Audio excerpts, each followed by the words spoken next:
அகரத்தில் எழுந்து உலகின் சிகரத்தில் வாழ்கின்ற ஒப்பற்ற மொழியாம் என் தாய் தமிழை வேண்டி வணங்குகின்றேன். இன்று திணை அமெரிக்கா நடத்தும் மக்கள் கவிஞர் பட்டுக்கோட்டை கல்யாண சுந்தரம் அவர்களின் பிறந்த நாள் சிறப்பு நிகழ்ச்சியாக சமத்துவமும் சமூக அக்கறையும் அப்படிங்கிற தலைப்புல ஒரு கலந்துரையாடலும் பாடல் நிகழ்ச்சிகளும் இருக்குது. இந்த நிகழ்விற்கு வருகை தந்துள்ள அத்துணை நல்ல உள்ளங்களுக்கும் எங்களுடைய மனமார்ந்த வரவேற்புகளும் வணக்கங்களும்.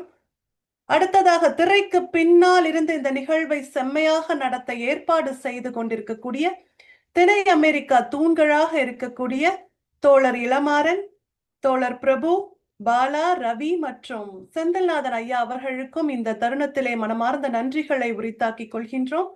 இப்பொழுது நம்மோடு இணையத்தில் இணைந்துள்ள சோம இளங்கோவன் ஐயா அவர்களுக்கும் மற்றும் சரோ அம்மா அவர்களுக்கும், திரு தர்மராஜ் சின்னப்பன் அவர்களுக்கும், தோழி அன்பழகி ஸ்ரீதர் அவர்களுக்கும், நம்மளுடைய சிறப்பு விருந்தினர் திரு ஆலங்குடி வெள்ளச்சாமி தோழர் அவர்களுக்கும் இந்த நேரத்திலே எங்களுடைய வரவேற்புகளை தெரிவித்துக் கொண்டு நிகழ்ச்சியை முறைப்படி துவங்க வாழ்த்துரை வழங்க வந்திருப்பவர் முனைவர் பேராசிரியர் பாரதி ராணி அவர்கள்.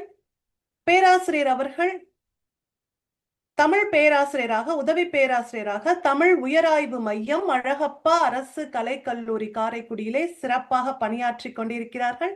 அவர்களை வாழ்த்துரை தர அன்போடு அழைக்கின்றோம். வாங்க தோழி. நன்றி. கலையாவையும் நிலையாகவே கண்டு மொழிந்த தமிழே, அலைப்பாயவும் மலை சாயவும் அருள் செய்த அமிழ்தே, தலையாகவே நிலை பூண்டிடு தமிழ்த்தாய் வாழ்க வாழ்கவே. இந்த திணை அமெரிக்கா அமைப்பினுடைய மக்கள் கவிஞர் பட்டுக்கோட்டையாரினுடைய பிறந்த நாளை முன்னிட்டு நடத்தக்கூடிய இந்த நிகழ்விற்கு வந்திருக்கக்கூடிய ஆளுமைகள் அத்துணை பேருக்கும் மனமார்ந்த வணக்கத்தையும் வாழ்த்துகளையும் உரித்தாக்கி மகிழ்கின்றேன். இன்றைய இந்த நிகழ்விற்கு என்னை இந்த இடத்தில் இருத்தி இருக்கக்கூடிய அருமை நண்பர் இளமாறன் அவர்களுக்கும் மனம் நிறைந்த நன்றியை உரித்தாக்கி மகிழ்கின்றேன். நாட்டுக்கோட்டைகள் நாட்டும் கோட்டைகள் மத்தியிலே பாட்டுக்கோட்டை கட்டிய பாமரர்களின் காதலனாக வலம் வருபவர் பட்டுக்கோட்டை கல்யாண சுந்தரனார் அவர்கள். பட்டுக்கோட்டையின் பாட்டுக்கோட்டை செவிகளுக்கு மட்டுமல்லாது சிந்தனைக்கும் உரமூட்டும் வித்தாக இந்த சமூகத்தில் இன்றும் வலம் வந்து கொண்டிருக்கின்றது. எப்படி வாழ வேண்டும், எது வாழ்க்கை என்ற ஆவலை தூண்டக்கூடிய, வழிகளை நெறிப்படுத்தக்கூடிய நல்ல சொற்களை கையாண்ட ஒரு சமத்துவ கவிஞன் பட்டுக்கோட்டை அவர்கள். கட்டை வண்டிகள் கூட செல்லாத களத்தில் கூட இவரது பாட்டு வண்டி பல்லக்கில் ஏறியது என்றால் அது அவருடைய சொல் ஆற்றலுக்கும் அவருடைய சமூக சிந்தனைக்குமான ஒரு பெரிய வாழ்த்தாக நான் இதனை கருதுகிறேன். பொது உடைமை வாதியாக வலம் வந்த பட்டுக்கோட்டையார் அவர்களினுடைய பாட்டுகளையும் அவரை பற்றிய சிறப்புகளையும் இந்த தளத்தில் இன்று எடுத்தாள வந்திருக்கக்கூடிய மதிப்பிற்கு மரியாதைக்குரிய நமது சிறப்பு விருந்தினர் ஆலங்குடி வெள்ளைச்சாமி ஐயா அவர்களை வணங்கி மகிழ்கிறேன். ஏனென்றால் அவருக்கு நினைவு இருக்கிறதா என்று தெரியவில்லை. எங்களது கல்லூரியில் ஐயாவினுடைய உரையரங்கம் கிட்டத்தட்ட 2 மணி நேரம் நடந்தது. அப்பொழுது நாங்கள் எல்லாம் அவருடைய இசையில் மூழ்கி கிடந்தோம். தரமான சொல்லாடல்களால், நல்ல கருத்துக்களால், எல்லா கவிஞர்களையும் பற்றிய குறிப்புகளோடு அலசி ஆராய்ந்து பேசக்கூடிய திறம் பெற்ற ஐயா அவர்களுடைய இந்த உரையரங்கில் நானும் ஒரு வாழ்த்துரை வழங்குவதற்கு வாய்ப்பு கொடுத்த உங்கள் அத்துணை பேருக்கும் மீண்டும் ஒரு முறை என்னுடைய மனமார்ந்த மகிழ்வினை தெரிவித்துக் கொள்கின்றேன். சமூக சீர்திருத்த கருத்துக்களை கொடுக்கக்கூடிய இந்த பாட்டுக்கோட்டை, எத்தனையோ இன்பம் இந்த நாட்டில் உண்டு, ஆனாலும் அத்தனைக்கும் ஒரு பெரிய இன்பமாக பாட்டில் உண்டு என்பதை பதிவு செய்தவர்.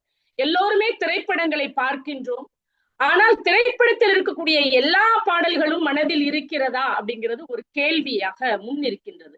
ஆனால் எந்த திரைப்படங்களை எடுத்துக்கொண்டாலும் பட்டுக்கோட்டையினுடைய பாடல்கள் எந்த பாடல்களுமே சோடை போகாத பாடல்களாக நம்மை சிந்திக்க வைக்கக்கூடிய ஒரு பாடலாக இருக்கின்றன அப்படிங்கிறதுதான் ஒரு மிகப்பெரிய உண்மை. அதனாலதான் இன்னைக்கு தமிழ்நாடு அரசு 2000 பட்டுக்கோட்டையில ஐயாவுக்கு ஒரு பெரிய நினைவு மண்டபத்தை அமைத்து சிறப்பு செய்திருக்கிறது. பட்டுக்கோட்டையாருடைய ஒரு முத்திரையான ஒரு கேள்வி உண்டு. சித்தர்களும் யோகிகளும் சிந்தனையில் ஞானிகளும் புத்தரோடு இயேசுவும் உத்தமர் காந்தியும் எத்தனையோ உண்மைகளை எழுதி எழுதி வச்சாங்க, எல்லாம் தான் படிச்சீங்க, என்ன பண்ணி கிழிச்சீங்க என்று படித்தவர்களுக்கு ஒரு சித்தாந்தமான ஒரு கேள்வியை முன்வைக்கின்றார். நாம் படித்த வழிகளே நாம் நடக்கின்றோமா, அல்லது அந்த கற்றதற்கான பயனை நாம் அனுபவிப்பதோடு பிறருக்கும் கொடுக்கின்றோமா என்ற ஒரு சிறந்த ஒரு கேள்வியை முன்வைத்து செல்கின்றார். அதோடு மட்டுமல்லாம எப்பொழுதுமே எனக்கு ரொம்ப பிடிச்சது பட்டுக்கோட்டையாரிடம், அவர் குருவை மதிக்கக்கூடிய ஒரு திறம் பெற்றவராக இருந்திருக்கின்றார். பாரதிதாசன் அவர்களினுடைய பின்பற்றுதலில் அவருடைய உதவியாளராக இருந்து அவரிடமிருந்து கற்றுக்கொண்ட கடிவரிகளை அவர் வடிப்பதன் வழி எப்பொழுதுமே பாரதிதாசனாருக்கு குருவணக்கம் என்று எழுதிவிட்டுதான் அவர் தொடர்ந்து இருக்கின்றார் அப்படின்னு சொல்லும் பொழுது அவர் எந்த அளவுக்கு அந்த குருவை மதிப்பதால் ஒரு உயர்ந்த நிலையில் இருக்க முடியும் அப்படிங்கிறத தன்னுடைய வாழ்வியல் அனுபவங்களாகவும் எடுத்து வைத்திருக்கின்றார். அவர் வாழ்ந்தது குறைந்த காலம் என்றாலும், ஏன்னா எப்பொழுதுமே நல்ல கவிஞர்கள் நீண்ட காலம் வாழ மாட்டேன்றாங்க, வாழ்ந்தது குறுகிய காலம் என்றாலும் இந்த உலகத்தில் ஆண்டுகள் பல கடந்தாலும் காலம் கடந்த ஒரு கவிஞனாக, கருத்துக்கள் நிறைந்த ஒரு கவிஞனாக பட்டுக்கோட்டையார் இன்றும் வாழ்ந்து கொண்டிருக்கின்றார். பொது பணியில் செலவழிக்க நினைக்கும் போது பொருள் இல்லை, பொருளும் புகழும் சேர்ந்த பின்னே பொது பணியில் நினைவில்லை, போதுமான பொருளும் பொது பணியில் நினைவு வந்தால் போட்ட திட்டம் நிறைவேற கூட்டாளிகள் சரியில்லை என்று ஒவ்வொரு காலகட்டத்திலும் எப்படிப்பட்ட வாழ்க்கையை அவர் சந்தித்தார் என்பதை தனது சொல்லாடல்கள் மூலம் பதிவு செய்திருக்கின்றார். அப்படிப்பட்ட சிறப்பிற்குரிய பட்டுக்கோட்டையாரினுடைய இந்த சிறப்பினை முன்வைத்து நடத்தக்கூடிய இந்த நிகழ்விற்கு வாழ்த்துரை வழங்குவதற்காக எனக்கு அனுமதி அளித்த அத்துணை அன்பு உள்ளங்களுக்கும் நல்ல உள்ளங்களுக்கும் மீண்டும் ஒரு முறை மனம் நிறைந்த வாழ்த்துக்களையும் மகிழ்ச்சியையும் தெரிவித்துக் கொண்டு இடம் சார்கிறேன். நன்றி, வணக்கம். பேராசிரியர் அவர்களுக்கு மிக்க நன்றி.